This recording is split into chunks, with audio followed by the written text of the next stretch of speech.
Muito boa noite, meu amigo. Olá, Elza, prazer imenso estar mais uma vez na sua companhia. Boa noite, meu querido Chico Leite.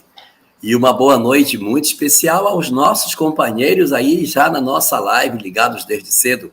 Uma boa noite para todos, para mais esse nosso momento de reflexão sobre essa passagem tão interessante que é a ressurreição da filha de Jairo. Se você está sofrendo por um filho, ouça esta mensagem. Quando você já fez tudo por um filho e não sabe mais o que fazer. Seu papel não é salvar seu filho, é nunca deixar de amá-lo. Para os pais que choram por um filho que se afastou. Quando um filho se perde nas drogas, onde encontrar forças? Muito boa noite, meu amigo.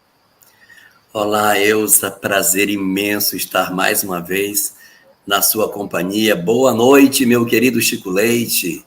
E uma boa noite muito especial aos nossos companheiros aí já na nossa live, ligados desde cedo. Uma boa noite para todos, para mais esse nosso momento de reflexão sobre essa passagem tão interessante que é a ressurreição da filha de Jairo. Isso, com muita alegria a gente também dá boas-vindas a esses companheiros que já estão conosco. A gente percebe que nós já temos amigos ali fiéis, que estão sempre ao nosso lado, apresentando essas vibrações maravilhosas para o nosso coração, que vai nos ajudar bastante no processo de intuição. Então, sejam todos muito bem-vindos, fiquem conosco e estejamos juntos, né, Jorge, nessa peregrinação aqui de interpretação a respeito dessa passagem tão bonita. Jorge, nós falávamos no último episódio, né, no episódio anterior, melhor dizendo, nós falamos sobre o chamamento também de Mateus, falamos sobre o jejum, lembra? E falamos, sobretudo, daquele jantar que o Mateus deu na sua casa, daquela ceia que o Mateus formatou na sua casa, porque no Evangelho do Mateus, né, no Evangelho de Mateus, ele vai dar em sequência a cura, então, da filha desse chefe de sinagoga. Sim. Jesus está ali explicando, né, a publicanos, a fariseus, a todos que estavam ali ceando, que não se põe vinhos novos em odres velhos, mas se põe vinhos novos em odres novos, para que ambos se conservem. E aí nos conta, e agora a gente vai ler aqui no enunciado, nos conta a partir do capítulo 9, versículo 18, que enquanto Jesus dizia essas coisas, chega um chefe de sinagoga que viera até ali e, reverenciando Cristo, dizia: minha filha faleceu agora, mas vem pôr tua mão sobre ela e ela viverá. Jesus, então, nos diz Mateus que, erguendo-se, o seguiu, e os seus discípulos também. Jesus, depois de ter vindo à casa do chefe de sinagoga, né, e ter visto ali os flautistas e a turba alvoroçada, dizia: retirai-vos, pois a mocinha não morreu, mas dorme. E zombaram dele aqueles que estavam ali. Quando, porém, foi expulsa a turba, após entrar, segurou a mão dela e a mocinha se levantou. E essa notícia se espalhou por toda a terra. Então, Jorge, é interessante porque, intercalando no miolo, né, dessa passagem, Mateus nos conta da cura da mulher hemorroíça. Então, enquanto Jesus está no caminho, ele também se encontra com a mulher hemorroíça. Eu destaquei aqui apenas a parte que faz referência à cura da filha de Jairo, e a primeira questão que eu queria tratar com você, Jorge, é que o Jairo era um chefe de sinagoga, era um líder espiritual daquele povo. E vai até o Cristo porque encontra em Jesus um paradigma para a cura da sua filha. Isso é interessante, não é? Quer dizer, no momento em que o vinho duro da dor chega para Jairo, ele não se inquieta, ele mantém a sua fé e vai até o Cristo pedindo ajuda, pedindo consolação. Na verdade, a gente poderia dizer que a sociedade judaica ela estava formada basicamente de 3 camadas.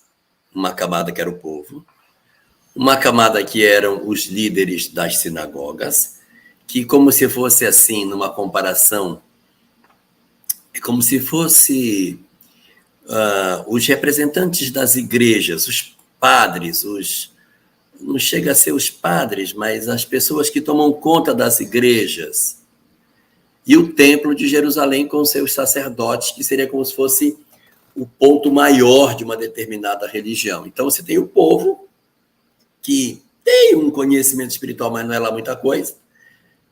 Tem uma segunda camada, que são os líderes religiosos locais, que são, na verdade, pessoas comuns, mas que assumem a condição de comandarem a sinagoga. A sinagoga nada mais é do que o local onde as pessoas oram. Então, o chefe da sinagoga não era um sacerdote, ele era apenas alguém que chefiava aquele lugar. Ele era alguém destacado, que o pessoal disse, poxa, você podia presidir a sinagoga. E ele vai presidir a sinagoga. E existe uma classe sacerdotal em Jerusalém, formada pelos sacerdotes, que tem toda uma proximidade com o templo. O povo está profundamente interessado na mensagem de Jesus. Os sacerdotes estão profundamente desinteressados na mensagem de Jesus. E no meio, os chamados principais das sinagogas, eles oscilam. Os que estão mais próximos do templo pendem para uma visão mais dura. E os que estão mais próximos do povo tendem para uma visão mais próxima daquilo que eles estão vendo. Nós vamos observar na obra Paulo e Estevão a atitude dos principais das sinagogas muito mais alinhados com o templo do que com as disposições locais. São raros os lugares onde os principais das sinagogas dizem essa doutrina é interessante, gostei do que você falou. A parte deles expulsa Paulo, persegue, deseja matá-lo. Então havia nessa camada dos principais uma indefinição. Alguns afetos a Jesus, aceitando sua proposta e suas palavras, e outros contrários a tudo aquilo que pudesse negar a questão espiritual daquele momento. É interessante, Elahá, que aqui meus olhos foram postos diante de uma situação, e essa sua narrativa me chamou bastante atenção para isso, porque, à primeira vista, quando eu fiz a interpretação do texto, eu observei que Mateus não fala o nome dele. Né? Não diz que é Jairo, fala que é um chefe de sinagoga, como se quisesse chamar atenção para a liderança espiritual dele. Né, para aquilo que ele faz especificamente. Aquilo que ele representa. Jesus, né? O que ele representa. E Jesus está justamente em casa de Mateus, falando sobre a questão que nós comentamos aqui no episódio passado, do vinho novo que chega para o odre novo, para o odre transformado. E aí nós demos também uma interpretação de que esse vinho poderia significar a dor, que ao fermentar, se nós não crescermos junto com ela, nós vamos entrar e vamos acabar derramando e não vamos conservar esse vinho, não vamos aproveitar e fazer o aproveitamento dessa passagem. Então, veja, aqui a mim parece que ele, como líder religioso, essa cura, a gente chama da cura da filha de Jairo, mas, na verdade, aquele que foi curado é Jairo, porque precisava também do processo de cura. E a gente observa isso, Elahá, porque quando Jesus vai até ele, primeiro ele faz uma aproximação espiritual. Nós sabemos que a aproximação física, né, ela, na verdade, antecede a essa aproximação física, uma aproximação espiritual, íntima, né, de ir até o Cristo. Mas o que me chama a atenção é que quando Jesus, nesse momento, se ergue, né, dando uma ideia de verticalização, ele, ao ir para a casa de Jairo, ele passa pela mulher hemorroíça. E nós já estudamos isso, não é, Elahá? E aquela mulher hemorroíça, então, toca no talit do Cristo. Mas eu fico imaginando, sendo o Jairo um líder, um chefe, né, uma liderança espiritual, quantas vezes ele houvera passado por aquele local e provavelmente não tenha visto a mulher hemorroíça. E aqui a gente fala de ver de verdade, de compreender a dor daquela mulher. Ora, se ela tinha 12 anos que sangrava, provavelmente era comum que ela estivesse por ali, e ele deve ter passado algumas vezes e sequer percebeu, tanto que ela foi tocar no talit do Cristo, e não na roupa do homem pio, que seria ele, né? Aquele homem temente a Deus, uma liderança espiritual. Não sei se você também pensa dessa maneira, Elahá. Existem algumas coisas bem interessantes dessa questão da mulher hemorroíça, sem querer entrar no ponto, porque ela está um pouquinho... Está dentro do texto, mas fora do nosso contexto de hoje. Mas a mulher hemorroíça, ela tinha 12 anos de fluxo de sangue. A filha de Jairo tinha 12 anos. Tá?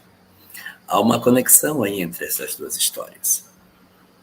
E uma mulher, dentro da cultura judaica, ela tem algumas características que precisam ser lembradas. Dentro da proposta da legislação de Moisés, a mulher, quando menstruava, ela ficava impura.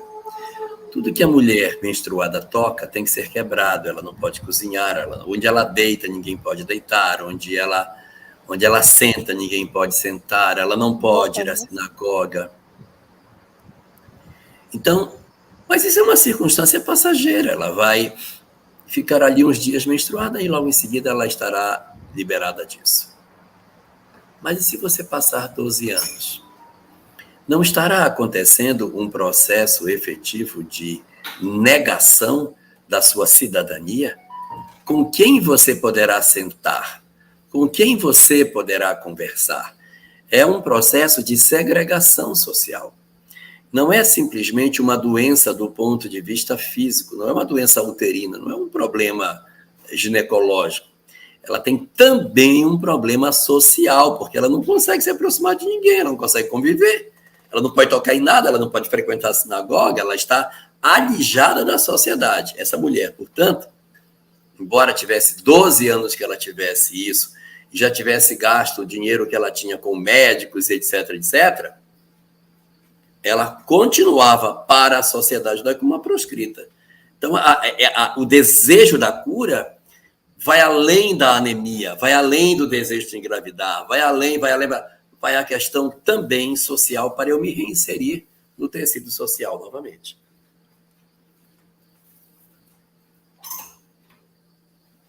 Exatamente. Aí, quando o olhar do Cristo vai naquela mulher, diferente, né, do olhar de Jairo, porque cabia a ele também, quanto uma liderança espiritual. Aí eu fui buscar, enquanto você estava falando aqui, eu fui buscar lá no livro Em Torno do Mestre, do Vinícius.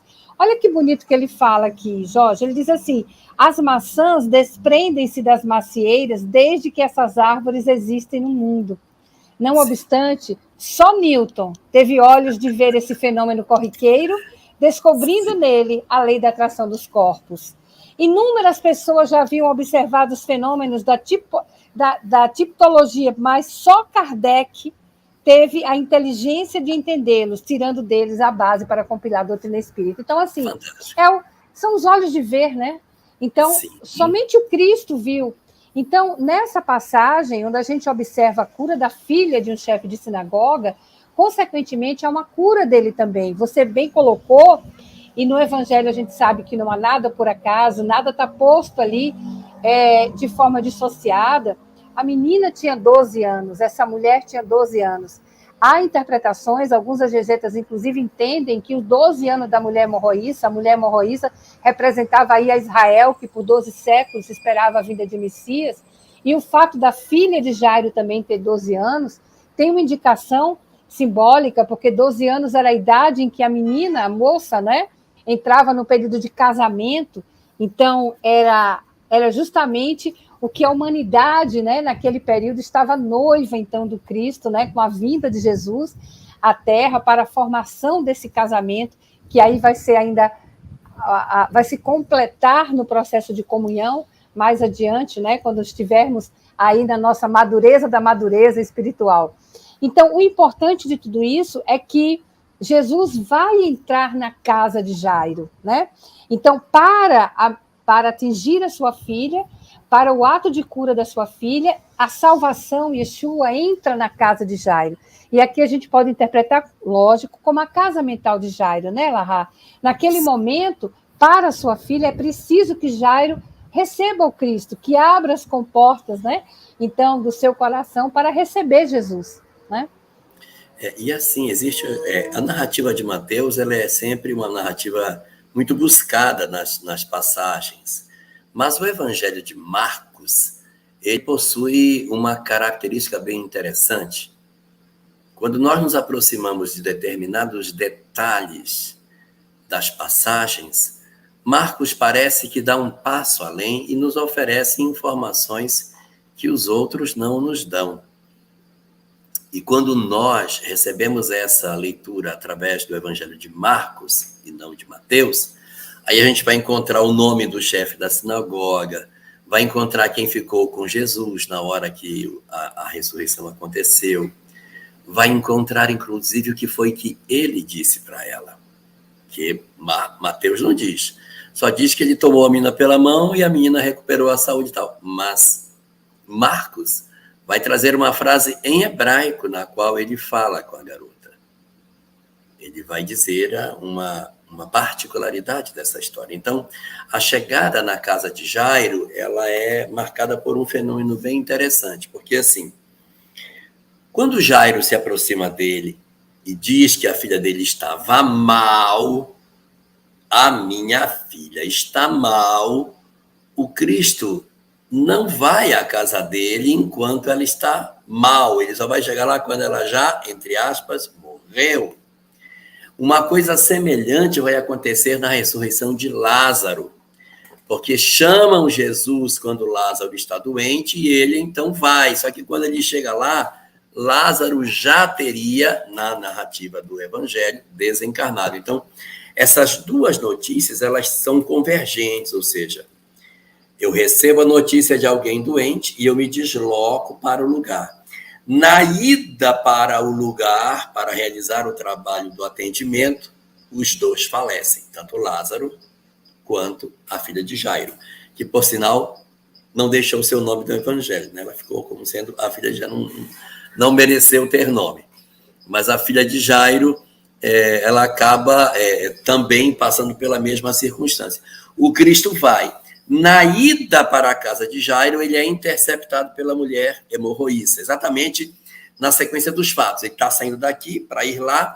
Na passagem dele, a mulher se atravessa, acontece essa história aí que a gente estava comentando. A mulher hemorroíça é curada pelas circunstâncias particulares do evento e ele segue.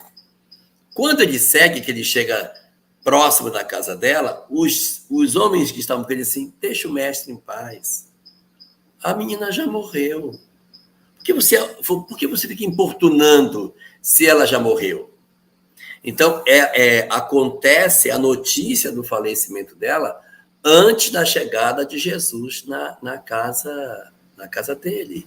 Então, você vai observar 2 momentos de notícia, né? Então, quando eles estavam ali, os caras chegam com ele, os outros da sinagoga, e dizem, tua filha já está morta. Por que tu enfadas o mestre? Aí Jesus responde, dizendo que ela não estaria morta, mas ela estaria apenas dormindo.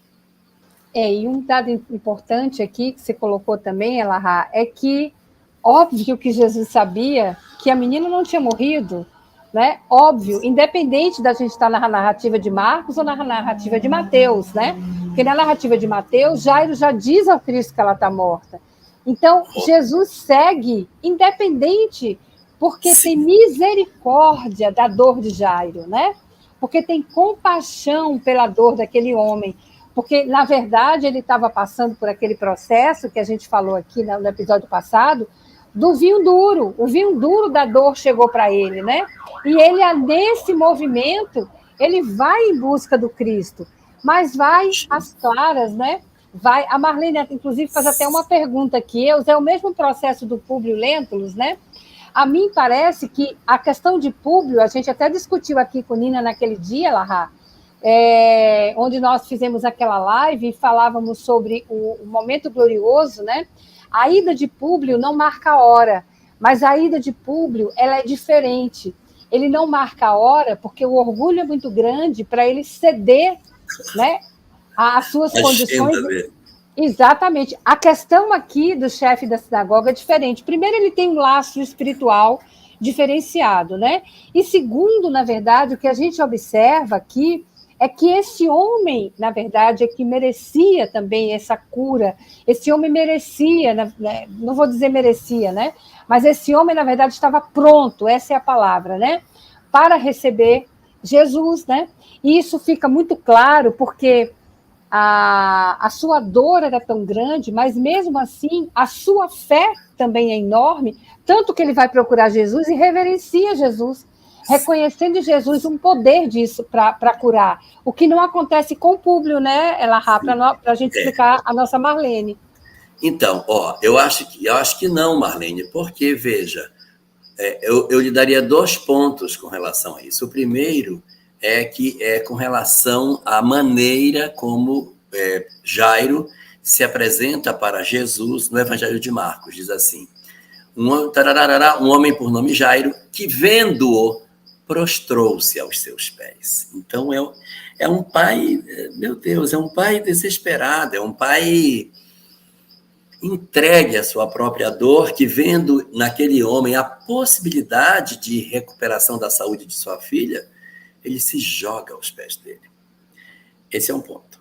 O segundo ponto é que, diferentemente do caso de Públio, a decisão dele não é uma decisão solitária. É uma decisão tomada em conjunto com os amigos, porque os amigos depois estão com ele e dizem: não importunes mais o mestre, a tua filha já morreu, não importunes ele. Então, eles, então, pela maneira como é colocado no texto, dá a entender que eles estavam com Jairo, como se assim, vamos lá, vamos até ele. Aí, quando chega lá, que a menina vai dizer, não, agora chega. Agora tá bom. E eles dizem, não importunes o mestre. Significando, se ele disser assim, larga esse feiticeiro que não vai conseguir. Não, ele diz, não importunes mais o mestre. A menina já morreu. Então, parece ter sido algo de sentido conjunto. Os principais da sinagoga, movidos pela dor de Jairo, decidem, por que você não vai procurar por ele? Quem sabe ele não consiga restaurar a saúde de sua filha. E ele, então, varado de dor, encontra-se com Cristo e se joga a seus pés. Jesus segue com ele para a casa de Jairo. No caminho, os amigos dizem, não, pode parar. A menina já morreu. Não importunes mais o mestre. E uma questão aqui interessante, né, é que ele, na verdade, faz esse reconhecimento, ele consegue efetivamente essa salvação, porque quando Jesus chega, a mente dele, gente, estava tão perturbada, isso quem melhor nos explica é Mateus, né, porque quando Jesus chega na casa de Jairo, o que acontece é que ele encontra ali uma turba muito grande, né? Os enterros eram muito rápidos, né, Larracho? Você pode explicar um pouquinho mais isso? E havia sempre muita gente, e imagine que ele era um líder, né? Um líder religioso. Então, existia ali uma turba muito alvoroçada, a turba faz muito barulho, e existiam aqueles flautistas, né? Que no dicionário de Douglas era utilizado ali, tanto para as coisas boas de festas, como também para provocar o choro, para provocar uma emoção. Então, tinha muito barulho, gente, né? E aí a gente pode, então, fazer essa analogia, Elahá, com a casa mental. Como estava essa casa mental de Jairo, né? Com flautista, com turba alvoroçada. No momento que Jesus chega na casa mental dele, está desse jeito, não é? Sim, existem alguns detalhes que são narrados no Evangelho de Marcos que são bem curiosos. Em que ele diz assim, que quando ele tem a notícia de que a menina morreu, o Jairo vai se desestruturar, aí Jesus diz, não temas, crê somente. E aí ele destaca do grupo daqueles que o estavam seguindo, apenas 3 discípulos, sempre os 3. Pedro, Tiago, João no barquinho, Pedro, Tiago, João.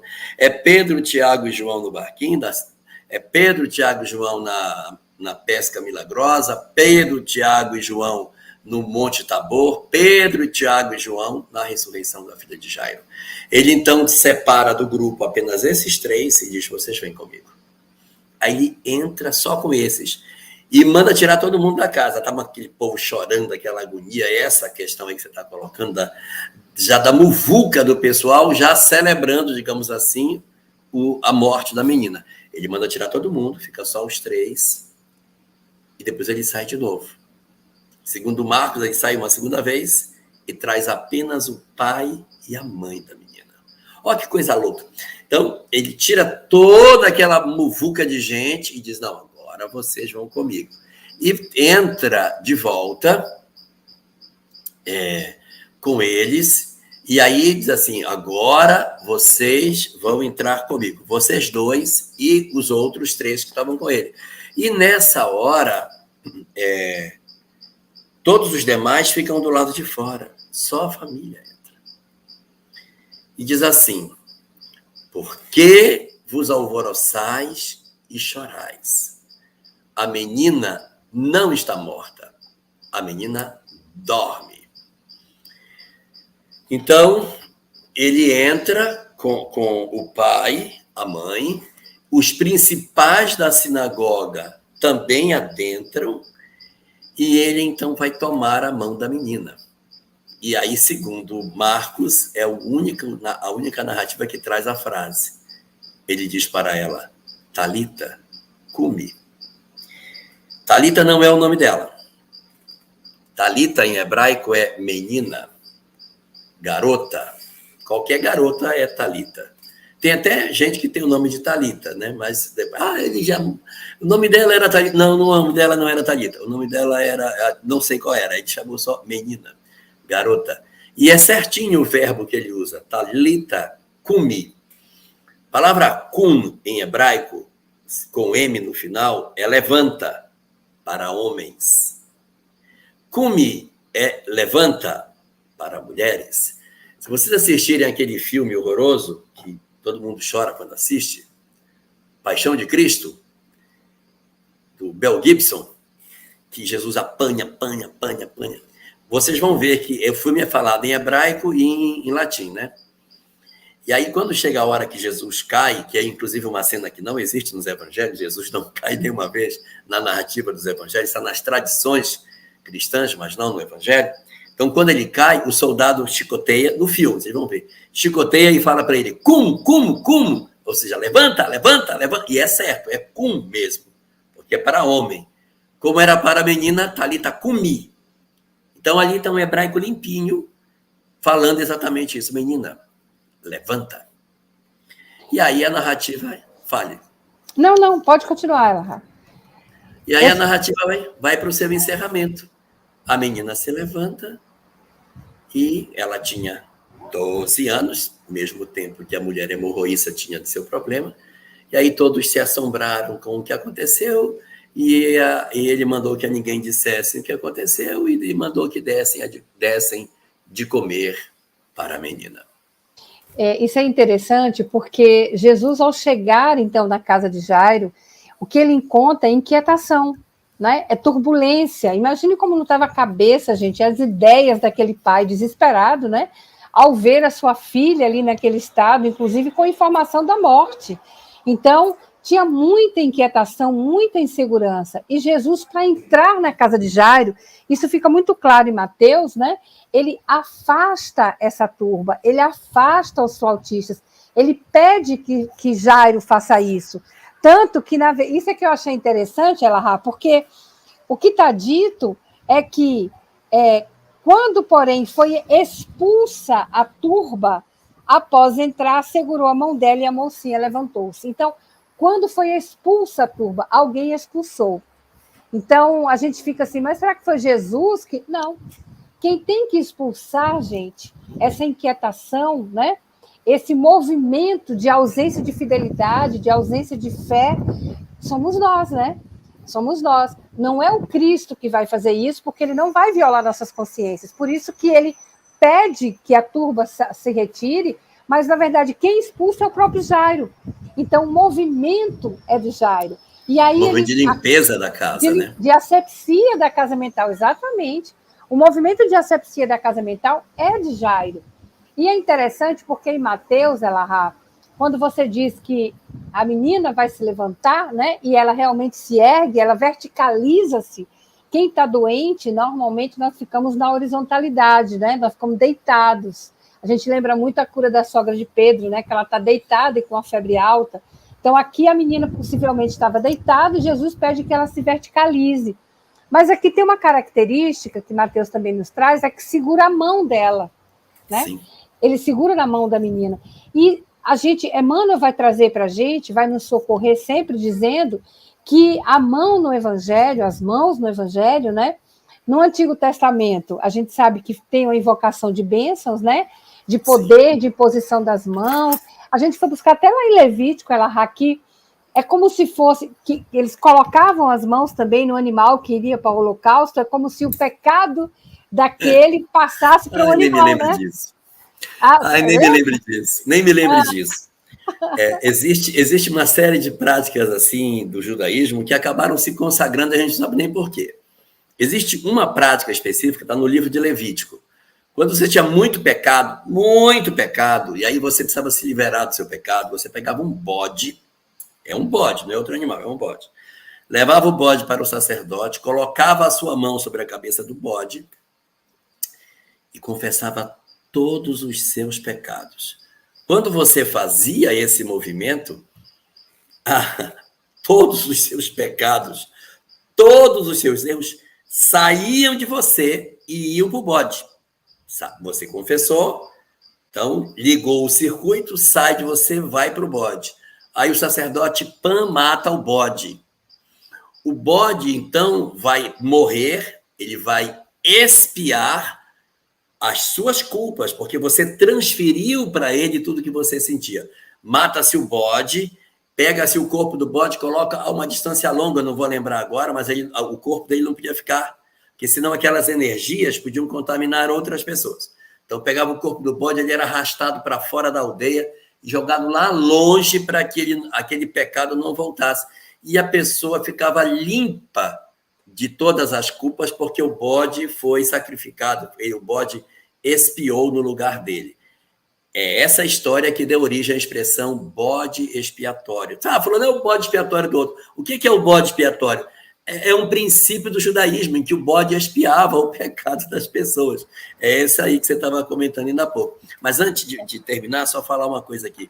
O Marcondes está fazendo uma pergunta se Jesus falava em hebraico ou aramaico. Eu ia falar isso agora para você. O Cristo planetário falava todas as línguas. O que ele quiser. O que ele quisesse. Mas ele usava hebraico e aramaico. Como? As duas, Ele usava aramaico na língua coloquial, falando com as pessoas. A língua de rua era o aramaico. Mas o hebraico era usado na leitura dos textos. Ele tinha que saber hebraico para ele conseguir ler e entender o que estava sendo dito. Mas não existe muita diferença do aramaico para o hebraico. O hebraico é uma língua mais clássica, uma língua mais contida de mudanças, porque está no texto, está escrito. O aramaico não, o aramaico é um dialeto praticamente, não tinha praticamente nada escrito em aramaico. O aramaico era uma mistura do grego, que tinha sido uma língua muito influente séculos antes, com o hebraico. Então, uma certa articulação de grego com hebraico dava origem ao aramaico, que era como se fosse um aramaico, um hebraico mal falado, com as palavras mal pronunciadas, com algumas torturas na conjugação das coisas. Então, por exemplo, Ben é filho, em aramaico, Bar, filho, Simão Bar Jonas, deveria ser Simão Ben Jonas, e não Bar. Então, havia realmente algumas expressões assim.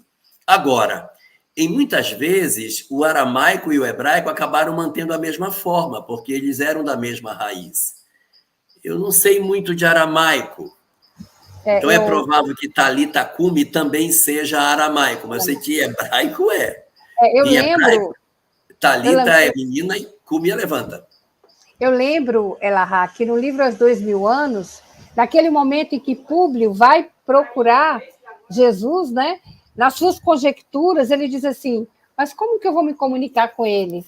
Eu não sei os dialetos, e provavelmente ele deve falar em aramaico, né? Sim. Então, ele confirma que Jesus realmente falava também em aramaico. É lógico que o Cristo planetário vai falar aí na língua que ele quiser, como você muito bem colocou.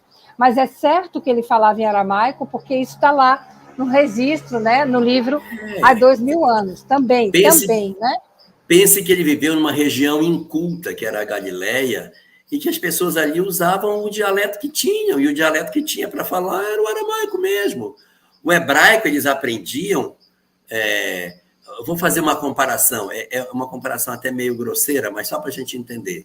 Quando a gente lê um texto bíblico que diz assim, quem sois vós que quereis... Que língua é essa? Não, isso aqui é português também, mas é um português mais culto, é um português mais arrumadinho, porque a gente não fala desse jeito, a gente não usa isso coloquialmente. E algumas pessoas que falam português, leem a Bíblia e dizem, não consigo entender o que os caras estão falando. É uma linguagem muito complicada, porque os pronomes usados, as conjugações dos verbos, não são usuais. Tanto que existe até a Bíblia na linguagem de hoje, essas coisas parecidas. Então, o aramaico, ele era uma tentativa de falar o hebraico, mas sem tanto rigor, em virtude da desconstrução em termos de conhecimento que muitas pessoas possuíam. Então, a língua de rua, a que as pessoas falavam, nos mercados, nos vilarejos, era o aramaico, que era o que tinha. Hebraico, os eruditos falavam, né? Então, se falava hebraico, falava aramaico com muita frequência naquela região. Isso. Eram muito parecidos, né? E a gente faltando só um pouquinho aqui sobre a questão de Jairo ter afastado essa turba alvoroçada, então, para que Jesus pudesse entrar na sua casa mental, afastado as suas inquietações. A gente tem, por Emmanuel, né, lá no capítulo 48 do livro Fonte Viva, onde ele vai dizer exatamente isso. Não nos esqueçamos, né, de que é sempre fácil assinalar a linguagem do Senhor, mas é preciso apresentar-lhe o coração vazio de resíduos da terra, para receber-lhe o Espírito e verdade, a palavra divina. Então, é preciso que a gente se esvazie para isso, né? Para que Jesus isso possa... Isso é difícil. Não, com certeza. E Emmanuel, inclusive, vai dizer que nós temos obrigação para conosco, para com a família, para com a sociedade, e não é fácil. Ele diz isso, né? E não é fácil nós exercermos essas múltiplas tarefas mantendo o conteúdo evangélico. Então, o próprio... eu tenho um amigo, né? E ele diz assim, Elza, você precisa utilizar a programação neurolinguística, você fala muito nas suas palestras, o é difícil. Eu falei, será, gente? Realmente, né? Aí eu fui ler Emmanuel disse assim, começar é fácil, permanecer é difícil, completar é crucificar-se. Eu disse, gente, não tem programação neurolinguística para Emmanuel, não. Não é fácil, e ele traz isso no texto, né? Dizendo que nem sempre a gente consegue levar as assertivas evangélicas para os três, né? Para a nossa vivência própria, para a vivência em família, para a vivência em comunidade. Então, é um eterno orar e vigiar e permanecer ali em atenção e de atalaia para que esse nosso santo dos santos, né? Que é a nossa consciência, porque é onde estão as tábuas da nossa lei, né? A gente permaneça fiel, então, a esses ensinamentos do Cristo. Né? Então, quando Jesus aqui dá a mão à menina, e esse é um gatilho, né, que Nosso Senhor traz para a gente de entendimento, porque, como a gente vinha trazendo, para Emmanuel, as mãos significam também trabalho, né? A atividade que a gente deve desenvolver, e aqui a gente não está falando somente do trabalho, como Emmanuel diz, né? O trabalho-ação, porque o trabalho-ação ele transforma o ambiente, né? Mas o trabalho-serviço é aquele que transforma o homem, ele diz isso lá em Pensamento e Vida. Então, no momento que ela se verticaliza, é como a sogra de Pedro, né? Ela se verticaliza, ela se levanta e foi servir a todos. Num trabalho que Emmanuel chama, que é esse trabalho voluntário, o trabalho que a gente faz com amor, né? E a gente pode fazer isso, gente. E eu penso assim, sabe, Elahá, não só no trabalho voluntário, propriamente dito, né? Mas no nosso trabalho, na nossa tarefa do dia a dia, no exercício, como a Emmanuel fala, não faz diferença entre o templo e a oficina, né? Então, no nosso trabalho na horizontalidade, a gente vai conseguir também fazer esse trabalho de serviço. Então, ela se ergue. E o que é interessante, Elahá, é que no finalzinho aqui, ele diz assim, que zombaram dele, né? Zombaram de Jesus. Isso é muito comum acontecer ainda hoje, né? Porque, normalmente, para aqueles que estão fazendo o entendimento, para aquele que ainda está na retaguarda, né? O completo aperfeiçoamento do ato ainda não existe. Então, você desqualifica, ou pelo menos você diminui o ato do outro por não acreditar ser possível, né? Eu queria até aproveitar aqui esses nossos momentos da nossa live para fazer algumas considerações sobre a questão da interpretação espírita sobre a questão da ressurreição depois. Tá? Para a gente não perder a oportunidade de comentar um pouquinho sobre a leitura que Allan Kardec apresenta na obra A Gênese, capítulo 15, quando ele trata sobre os chamados milagres de Jesus, em que ele apresenta a interpretação do Espiritismo para esse e outros fenômenos correlatos. Acho que seria importante Podemos comentar. colocar, sim, podemos colocar, claro, é um momento oportuno, tanto que, para alguns, né, o título aparece como Ressurreição da Filha de Jairo. Então, é mais do que oportuno isso, né, Larra? Vamos colocar assim, podemos fazer esse esclarecimento também, essa reflexão. O que Allan Kardec apresenta na obra A Gênese é que existe um vínculo entre o espírito e o corpo. Fazendo uma comparação meio grosseira das coisas, é como se existisse um fio que ligasse o corpo ao espírito. Essa vinculação do espírito com o corpo, ela é essencial para que a vida se manifeste. Enquanto esse fio está ligando o espírito ao corpo, nós temos a possibilidade da vida. Na medida em que a gente adoece, esse fio vai ficando fraquinho, fraquinho. Então, assim, vai envelhecendo, esse fio vai ficando fraquinho. O fio do Chico Leite, por exemplo, está fininho, bem fininho já. Por quê? Porque a pessoa, à medida que ela vai se aproximando,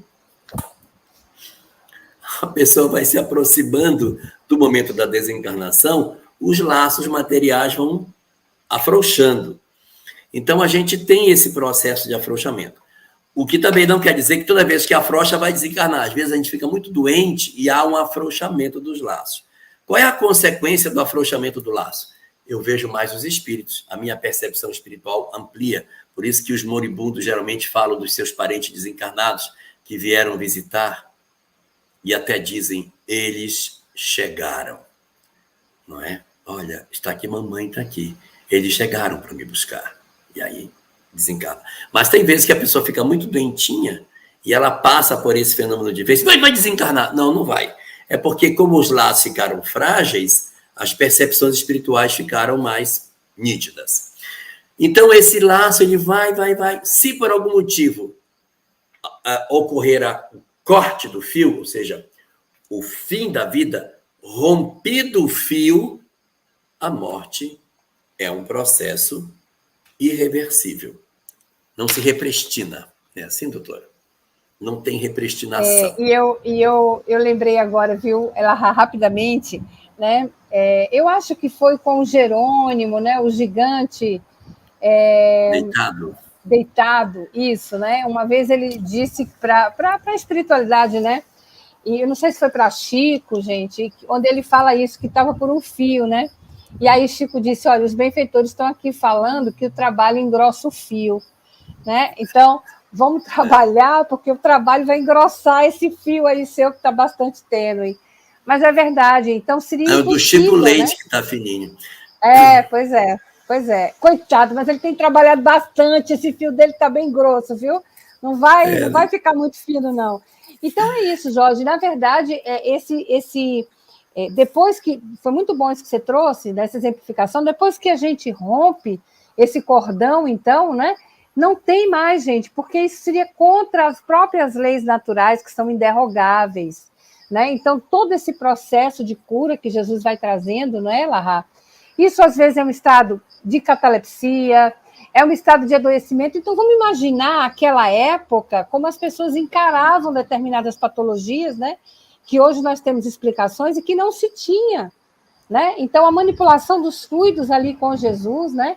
O retorno do bom ânimo para aquelas criaturas, né? Isso representa não um processo... E eles entendiam como ressurreição, né, Jorge? Nesse sentido, né? Como voltar à vida novamente, né? Se você for pegar no literal, é levantar-se de novo. De novo. Levantar-se de novo não está realmente ligado com a morte. E aí, Jesus realizou 3 ressurreições durante sua vida física. Ressurreições físicas, né? Filho da viúva de Naim. Naim era uma cidade, ela era uma viúva dessa cidade, e o filho dela faleceu, e ele ressuscita o filho da viúva dessa cidade, filho da viúva de Naim. Ressuscita também Lázaro, que é contado apenas pelo Evangelho de João. e ressuscita a filha de Jairo, que é contado pelos 3 evangelhos, Mateus, Marcos e Lucas. São essas 3 as ressurreições citadas no evangelho. Ocorre dentro do evangelho mais 2 grandes ressurreições. A dele próprio, que ressurge, mas não é o corpo, é uma materialização, e a mais esplendorosa de todas as ressurreições é a ressurreição de Madalena. Ele retorna a alma do abismo, porque a cura dos corpos, ainda que seja um fenômeno lindo, depois voltaram para o sepulcro. Lázaro voltou, o filho da viúva de Naim voltou, e a filha de Jairo depois encontrou a morte. Mas Madalena nunca mais conheceu as sombras. Então, assim, quando a gente fala da ressurreição, nós temos que, tomando o conceito espírita, entender que a ressurreição apresentada era o poder magnético do Cristo de engrossar o fio. Então quer dizer que se ele tivesse parecido, a pessoa depois ia levantar, se esticar e tal? Não. Elas poderiam estar indo para a morte, sim, como acontece. Pessoas que não tomam remédio, vai a óbito.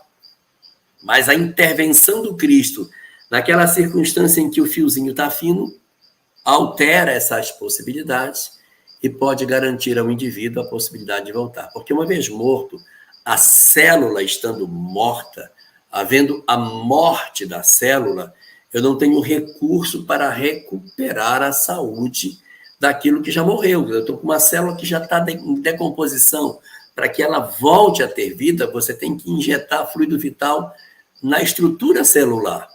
E aí o que a doutrina espírita levanta é que, na verdade, é um revigorar de um corpo extremamente debilitado e nas vias da desencarnação, em que a intervenção fluídica do Cristo chama o espírito de volta e ele recupera a condição de saúde. Agora, isso é tão interessante, Elahá, porque a gente vai observar, inclusive os próprios apóstolos, né, lá no livro de Atos, né, fazendo esse processo também. Por exemplo, ocorre, por exemplo, com a irmã Dorcas, né, através de Pedro, e sempre tem a participação da mão, né, segurou pela mão. Então, isso Emmanuel vai trazer lá no Fonte Viva também. Eu queria só ler um trechinho, porque eu achei tão fantástico quando eu fui procurar. É o 179, gente, do Fonte Viva. Emmanuel vai dizer assim: não ouvides que, além da morte, nossas mãos exibem o sinal da nossa passagem sobre a terra. Olha que coisa linda. As do Cristo, o eterno benfeitor, revelaram as chagas obtidas na divina lavoura do amor. As tuas amanhã, igualmente, falarão de ti no mundo espiritual. Então, isso eu acho fantástico. A nossa mão falará, as nossas mãos irão falar de nós, do trabalho que nós executamos. Porque o Cristo, Elahá, quando ele faz a cura, por exemplo, a cura do homem da mão mirrada, né? Jesus vai lá e cura a mão daquele homem, né? Mas a mão daquele homem, ela sai tão vazia quando no momento que ela foi estendida, quando Cristo pede. Jesus não põe ouro, não põe prata ali, apenas cura o movimento, né? Para que ele, com o movimento restabelecido, ele vá buscar a sua salvação, ele vá buscar a sua cura verdadeira. Com Saulo foi assim, né? Então, quando Jesus pede que Ananias vá lá e ajuda a tirar as escamas dos olhos espirituais de Saulo, Ananias só tira as escamas, gente. Mas o roteiro dele, Paulo vai em busca, né? E passa aí o resto da sua vida, ainda que com espinho na carne, mas ele vai em busca. Tanto que o Cristo diz, levanta e entra na cidade, né? Jesus não diz, levanta e vai viver de contemplação. Entra na cidade, vai conviver, vai se envolver, né? Porque quem não se envolve, não se desenvolve. Então, vai conviver, né? Vai pregar, vai levar o evangelho. Paulo ainda diz, ai de mim se eu não pregar. Então, assim, é uma experiência realmente. E as mãos significando a nossa atividade. E, sobretudo, sabe, Elahá, eu penso que a nossa fé operante. Porque a nossa fé inoperante não serve para o Cristo. Porque nós não praticamos o exercício de co-criadores, né? Porque Jesus não veio aqui criar corpos, salvar corpos, não veio aqui curar a filha de Jairo, não. Jesus veio lembrar que nós também, como ele, somos co-criadores, em plano menor, mas que o objetivo é sermos co-criadores em planos maiores. Cristos, né? Tomarmos conta de planetinhas por aí, ordenarmos, né? Sermos governadores de outros orbes, quem sabe lá, né? Desarmarmos essa. Para isso, vamos ter que desarmar tenda e armar tenda por muitos anos aí, gente, mas é bonito de se ver, né? É bonito a gente ter essa compreensão do Cristo. Mas nós estamos aqui, Elahá, já chegando quase que no finalzinho aqui, né, da nossa live, e dentro da contextualização, a gente falou aqui das mãos, né? E eu queria somente fazer um fechamento, e aí eu vou deixar com você para você fazer o nosso epílogo, como sempre, né? Porque no finalzinho, Mateus vai dizer: esta notícia se espalhou por toda a terra, né? Por toda aquela terra.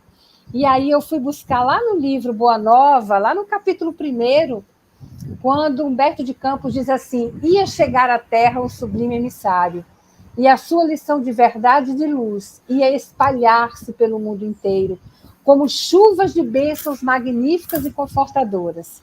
Então, Elahá, aqui Jesus nos chama atenção para os 12 anos dessa menina, como iniciando a festa do noivado, né? Onde o casamento vai chegar um dia, porque a boa nova está espalhada por essa exemplificação do Cristo. Então, meu amigo, é muito bonito e é gratificante a gente conseguir extrair um pouquinho, né, o espírito verdadeiro da letra, né, que muitas vezes, como diz Paulo, mata, porque a gente não tem a compreensão verdadeira da experiência, da vivência, experienciando, né, com a vivência. Então, muito obrigada a você, Elahá, por sua generosidade de estar conosco. A ressurreição mais profunda relatada pelo Evangelho não acontece apenas no corpo da filha de Jairo. Ela também ocorre dentro do pai que se recusa a abandonar a esperança. Essa passagem alcança qualquer pessoa que veja um filho se afastar, adoecer ou perder o sentido da própria vida. Alguns filhos permanecem fisicamente dentro de casa, mas parecem mortos para a convivência. A dependência, a depressão, o crime, a indiferença ou os conflitos emocionais podem criar uma distância que nenhuma parede consegue diminuir. Diante disso, os pais frequentemente acreditam que fracassaram. Mas sua responsabilidade não é controlar o destino de um filho nem garantir todas as escolhas que ele fará. Sua responsabilidade é não fracassar no amor. É permanecer disponível, buscar ajuda, estabelecer limites quando necessário e continuar semeando, mesmo sem receber a resposta esperada. Amar incondicionalmente não significa aceitar comportamentos destrutivos nem ignorar a realidade. Significa impedir que a decepção transforme o amor em abandono. Talvez você não consiga ressuscitar aquilo que desejava preservar.